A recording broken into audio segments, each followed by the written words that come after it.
नमस्कार मेरे प्यारे विद्यार्थियों एवं समस्त देशवासियों। स्वतंत्रता दिवस के इस स्वर्णिम अवसर पर आप सबका बहुत बहुत स्वागत है और हार्दिक अभिनंदन है।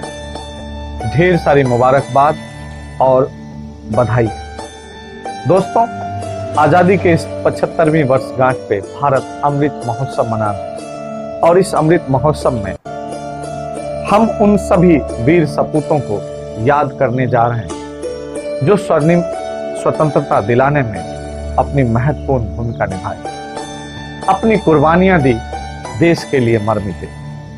उनके लिए उनका वतन ही सब कुछ था।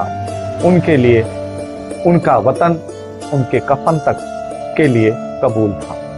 दोस्तों, आजादी के इस 75वीं वर्षगांठ पे एक बार फिर से उन सभी मजदूर, आदिवासियों, श्रमिकों, जनजातियों, किसानों, उन सभी शिक्षक, वकीलों, उन सभी सेना के जवानों और देश के तमाम नेताओं जो महानता की अग्रिम कड़ी में थे, एक बार फिर से याद करने की जरूरत है। और याद करते हुए हमें यह प्रण लेना होगा, उनसे यह प्रेरणा लेनी होगी कि एक बार फिर से इस आजाद भारत में, भारत को विश्व गुरु बनाने में, भारत को इस अमृत महोत्सव पे अमृत स्वरूप बनाने में अपनी भूमिका किस तरह से आज के मजदूर, आज के श्रमिक, आज के किसान, आज के गरीब लोग, आज के जनजाति, आज के आदिवासी महत्वपूर्ण भूमिका निभा सके, उनको कैसे आत्मनिर्भर बनाया जाए और किस प्रकार से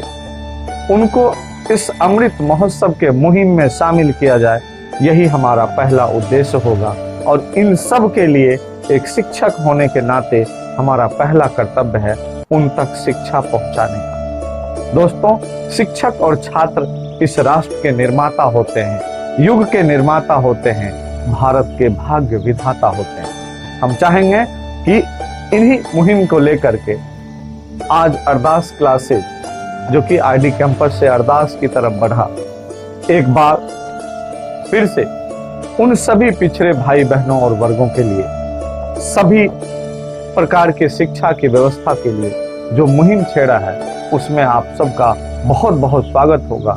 और हम चाहेंगे कि एक साथ मिलकर के देश को आगे बढ़ाने में, दुनिया के नक्शे में भारत की अलग पहचान दिलाने में, एक खोई हुई प्रतिष्ठा को वापस दिलवाने में, जो वसुधैव कुटुंबकम की परंपरा पर चला हो, जो विश्व गुरु की झलक अपने अंदर हमेशा से समेटे रखा हो, उस भारत की वास्तविक पहचान दिलाने में हम सब एक साथ मिलकर के प्रयास करें। और इस 75वीं वर्षगांठ पे जब भारत अमृत महोत्सव मना रहा हो, तो अमृत की वो दो बूंद उन पिछड़े, उन दुखी, उन भूखे, उन गरीब माँ के सपूतों के मुंह में भी गिर सके, वहां तक पहुंचाने में अपनी भूमिका जितना हो सके अदा कर सकें। दोस्तों, हम सब मिल करके ही आगे बढ़ सकते हैं और एक दूसरे का साथ देकर के ही भारत को आगे बढ़ा सकते हैं,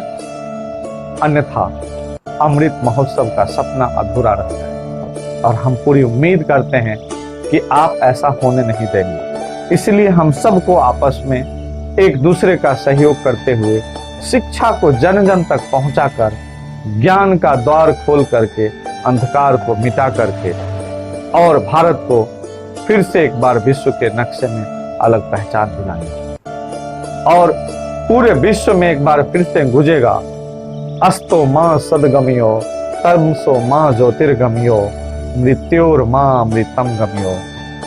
भारत माता की जय।